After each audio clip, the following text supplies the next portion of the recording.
ఎందుకు ఇంత కష్టమైనా, ఇంత వ్యయమైనా, ఇంత ఖర్చు అయినా, ఇంత ప్రయాస అయినా, ఎందుకు ఈ సభలు, ఎందుకు ఈ ప్రయాస అంటే, ఇదిగో మిమ్మల్ని రక్షించి దేవుని సన్నిధిలో నిలవబెట్టవలని.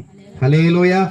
పౌలు కూడా అంటాడు కొలస్సీలకు రాసిన పత్రికలో, ప్రియమైన దేవుని బిడ్డలారా, మిమ్మల్ని సంపూర్ణులుగా చేసి క్రీస్తు యేసు ఎదుట నిలవబెట్టవలనని సమస్త విధమైన జ్ఞానము కలిగిన వారమై బోధించచ్చు, ప్రకటించచ్చు, బుద్ధి చెప్పచ్చు, మేము సువార్తను ప్రకటించుచున్నాము అన్నారు. దేవుని స్తోత్రం కలుగును గాక.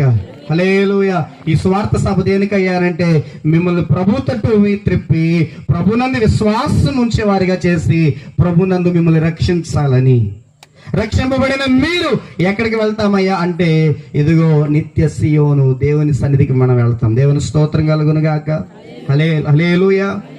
మేమేం చేయాలని ఆయన అధికారి అడిగినప్పుడు, ప్రభు అయిన యేసునందు విశ్వాసం ఉంచుము, అప్పుడు నీవును నీ ఇంటి వారును రక్షింపబడుదురు. దేవుని స్తోత్రం కలుగును గాక.